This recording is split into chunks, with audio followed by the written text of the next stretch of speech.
조국 전 장관의 소환이 임박한 가운데 그 전에 무언가가 잇따라 지금 발표가 되고 있어서요. 이게 좀 논란인 것 같습니다. 저희 정치데스크 시간에 어제도 전해드린 것 같아요. 이 법무부가 추진하고 있는 하나의 안, 만약에 언론이 오보를 내면 검찰 출입을 제한시킬 수 있다. 이 법무부 안이 좀 논란이 되고 있다. 그 부분을 짚어드렸던 것 같고요. 이것은 어제 짚어드린 것은 그제 법무부가 발표했던 거예요. 근데 논란이 채 가라앉기도 전에 김민지 기자, 어제 법무부가 또 어제도 무언가를 발표했다면서요? 그렇습니다. 어제 저희 정치 데스크 시간에 소개시켜드렸던 내용은 이제 언론에 관한 내용이었어요. 뭐 오보가 나면 출입을 제한한다. 그런데 어제 발표된 것은 검찰 수사와 관련된 내용이 좀 더 포커스가 맞춰져 있습니다. 네. 인권보호 수사 규칙이라는 거를 만들어서 별건 수사라든지 수사 장기화되는 것을 금지하겠다. 그리고 심야 조사 같은, 그러니까 피의자의 인권을 좀 해칠 수 있는 부분들을 제한을 두겠다라는 내용인데요.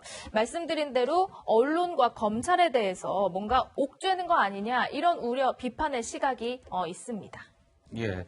자, 이와 관련해서 오늘 정치권에서는, 야당에서는 이런 반응들이 쏟아져 나왔습니다. 잠깐 그 목소리 듣고 오시죠. 결국 근본 원인은 이 정권의 천박한 언론관에서 시작된다고 봅니다. 정권의 불리한 수사가 진행될 경우 이것이 밖으로 못 새어나가게 막으려고 조선 총독부 수준의 일을 벌이는 것이라고 보입니다. 특히 지금 법무부 훈령을 서둘러서 바꾸고자 하는 것은 조국 전 장관의 소환을 앞두고가 아닌가, 이렇게 의심할 수밖에 없습니다. 또 하나, 참여정부의 기자실 대못질과 연관되는 것, 결국 문재인 정권의 언론 DNA가 똑같다는 말씀을 드리겠습니다. 자, 지금 이제 이번 논란, 법무부가 각종 인권을 보호해야 된다라고 하면서 내놓은 이 방안이 결국에는 언론과 검찰을 약간 좀 옥죄는 거 아니냐, 이런 좀 논란 아니겠어요? 저희가 좀 찾아봤습니다. 그랬더니요, 노무현 정부 시절에 노무현 대통령께서 당시에 기자실 통폐합이라는 걸 추진한 바 있지 않았습니까? 그 당시에 언론 보도 내용이에요. 그러니까 2007년 5월 23일자 경향신문은 50의 악몽이 떠오른다. 이런 지금 사설, 이게 약간 칼럼이 실렸고요. 동아일보 2007년 5월 24일자에 보면 50 때보다 더 악랄한 언론 통제가 지금 자행되고 있습니다. 이런 비판성의 기사가 나왔는데, 지금 법무부가 추진하고 있는 이런 안들이 지금 저 2007년의 저 언론 기사처럼 똑같은 논란이 되풀이되고 있는 것 같아서요. 하동대 국장은 좀 하실 말씀이 있으실 것 같은데요. 예, 저게 그 사진에 보면 동아일보에 그 사진에 보면은 한 분은 이낙연 현 총리시고요. 그리고 오른쪽은 더불어민주당의 민병두 의원이네요, 보니까. 예. 그러지 않습니까? 예. 지금 저 때는 50 때보다 더 악랄한 언론 통제라고 이렇게 항의를 하셨던 분들인데, 지금 이제 저게 노무현 대통령 2007년자 저게 이제 기사인데, 사실은 2003년부터 시작이 됐습니다. 그러니까 기자실이 폐쇄적으로 운영되고 있다. 그러니까 기존에 있는 전통 매체들한테만 이렇게 되어 있으니까 온라인 매체도 이렇게 들어가고 해야 되는데 왜 이렇게 되느냐 하면서 기자실을 폐쇄적으로 운영하는 걸 이제 대통령이 문제를 제기하고 저런 일들이 일어났었던 거죠. 근데 그때 가장 핵심적인 게 뭐였냐면요, 고위공직자들이 기자를 직접 만나는 거를 못하게 한 거예요. 즉 기자의 어떤 취재권, 그거를 제한한 거예요. 결국 궁극적으로 어디로 가요? 국민의 알 권리의 제한으로 가는 거죠. 근데 어제 같은 경우에도 바로 어떤 거냐, 법무부에서 보도자료 낸 거는요, 바로 제목은 어떻습니까? 인권보호 수사규칙이잖아요. 예, 인권보호 수사규칙. 근데 내용을 한번 들어가 볼까요? 내용을 들어가 보면 수사가 진행 중인 사안에 대해서 검사나 수사관들이 기자를 접촉하지 못하도록 이렇게 하는 거예요. 두 번째, 공보 담당자와 기자 간 구두 브리핑도 없앤다. 세 번째, 피의자 출석, 공개 출석을 폐지한다. 앞으로 검찰청상 포토라인도 없어진다. 이거 완전히 언론의 취재만 모두 대부분 못하게 하는 거예요. 결국은 국민의 알 권리를 제한받게 되는 거죠. 일반적인 사람들이야 범죄를 저질러가지고 검찰에서 수사받는 것을 사실은 기자들이 거의 관심도 두지 않지만 설령 그것이 보도가 되면은 그 개인적인 그 사람의 사생활 침해하고 뭐 한다고 하는 건 충분히 알겠지만은요. 우리가 법원에서도 인정하는 고위공직자, 정치인 이런 사람들은 언론이 어떻게 보면 국민을 대신해서 감시를 해주는 사람들이잖아요. 국민의 알 권리를 대신 취재해서 해주는데 이거를 집중적으로 제한하는 거를 마치 인권보호수사규칙이라고 내놨습니다. 이게 과연 진실로 피의자들의 인권을 진짜 보호하기 위한 겁니까? 아니면 특히 시점을 보면은 12월 1일부터 한다고 했지만 예. 11월 1일부터 시험 실시예요. 하하. 그러면 바로 지금 오늘부터 시험 실시 들어갔네요. 예, 들어갔죠. 그러면 네. 조국 전 장관 지금 곧 소환될 것 같은데 그것부터 안 알려주겠다는 겁니다. 과연 이것이 진정으로 피의자의 인권을 생각하는 조치입니까? 예. 한번 묻고 싶습니다. 예, 박수현 대변인. 제가 답변을 좀 드릴까요? 예.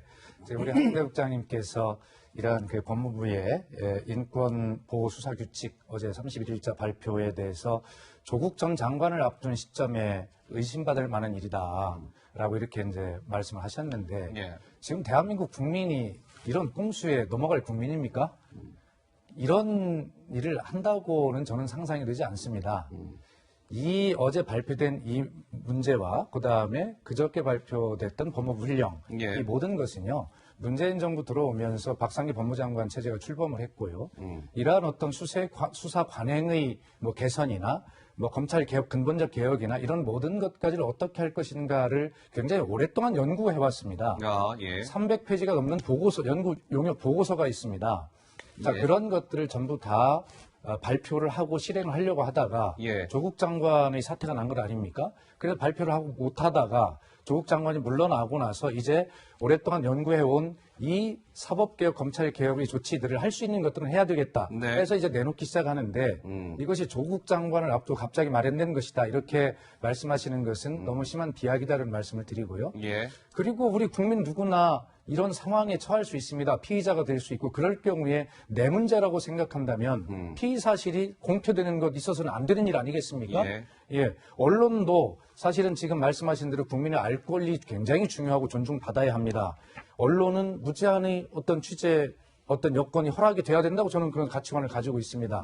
그럼에도 불구하고 그런 어떤 가치와 그다음에 피의자의 인권이 보호돼야 된다고 하는 이 가치 사이에 예. 이제는 사회적 합의가 필요할 때다 저는 그렇게 봅니다. 그래서 이 문제를 특정하게 조국 전 장관을 겨냥해서 어떻다라고 지나친 평가하는 것이다. 것보다는 예. 이제는 사회가 합의하고 한 걸음 더 나아가야 된다는 말씀을 드리고 싶고요. 네. 또 이것이 12월 1일부터니 이제 11월 알겠습니다. 한 달 동안 시험하면서 이제 보완할 시간이 있는 것이거든요. 예. 함께 합의안을 만들어 내야 한다 이렇게 생각합니다. 네.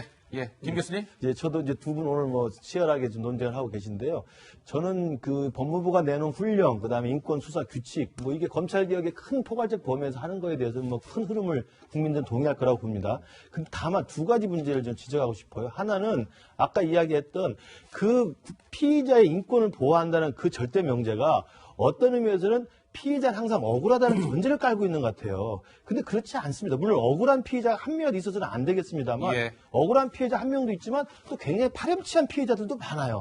그다음에 특히 파렴치한 피해자들 중에서 고위 권력자들이 많이 있지 않습니까? 아. 그러면 국민들의 알 권리 차원에서는 그 억울한 피의자 한 명의 인권을 보호하기 위해서 파렴치한 권력자들에 대한 이것들을 또 계속 취재를 해서 보여줘야 되는 거거든요. 그러니까 저는 저 법무부에서 내놓은 인권 수사 규칙 이런 것들이 우리 박 대변인 정확히 말씀하셨어요. 그 어느 정도 결중점에서 사회적 합의가 이루어져야 하는지를 고민해봐야 되는데 예. 지금 잇따라 내놓고 있는 내용들은 오히려 모든 피의자는 억울하다, 모든 피의자의 망신을 줘서는 안 된다 이런 식의 피의자 너무 보호에만 치우친 게 아닌가. 저러다 보면 실제로 굉장히 파렴치하고 정말 잔인한 사람들, 그다음에 고위공직자의 부패범들 이런 것에 대한 국민적 단죄, 예. 그다음에 언론의 취재 접근 이런 것도 허용해줘야 되는 거거든요. 네. 그래서 그런 점에서 좀 알겠습니다. 대충수를 찾아야 되지 않나 싶습니다. 자, 속도를 좀 내보겠습니다. 오늘 청와대를 상대로 한 국회 국정감사에서도요, 이 문제가 거론이 됐습니다. 잠깐 들어보시죠.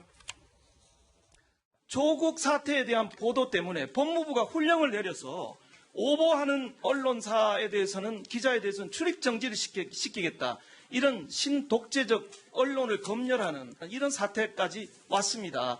실장님께서는 이 법무부 훈령 철회를 지시하실 생각 없으십니까? 네, 그 조국 전 장관 관련된 상황과 검찰 개혁의 일환으로 거론되는 것과는 직접적인 연관 관계는 없다라는 말씀을 드리고요. 다만 현재 법무부에서 오보 대응과 관련돼서 그 나오고 있는 개혁안에 대해서는 아마 앞으로 좀 더 논의가 있지 않을까 그렇게 생각하고 있습니다.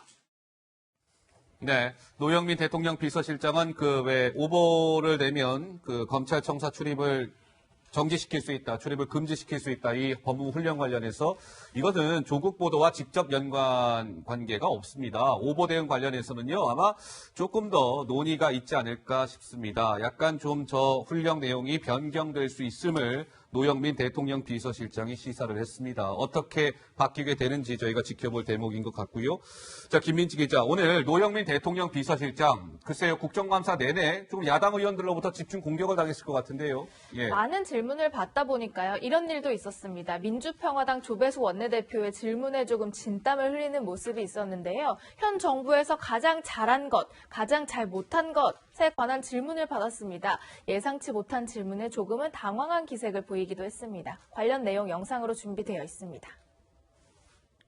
우리 실장님이 생각하실 때 이 정부가 제일 잘한 일은 뭐고 또 가장 잘못한 정책은 또 뭘까요? 하나씩만 꼽아보신다면 뭘 말씀하시겠어요? 네, 가장 잘한 것이라면 한반도에서 전쟁의 위협을 제거했다. 그래요? 가장 라고 생각하고 잘못한 있습니다. 예, 가장 잘못했다라고 한다면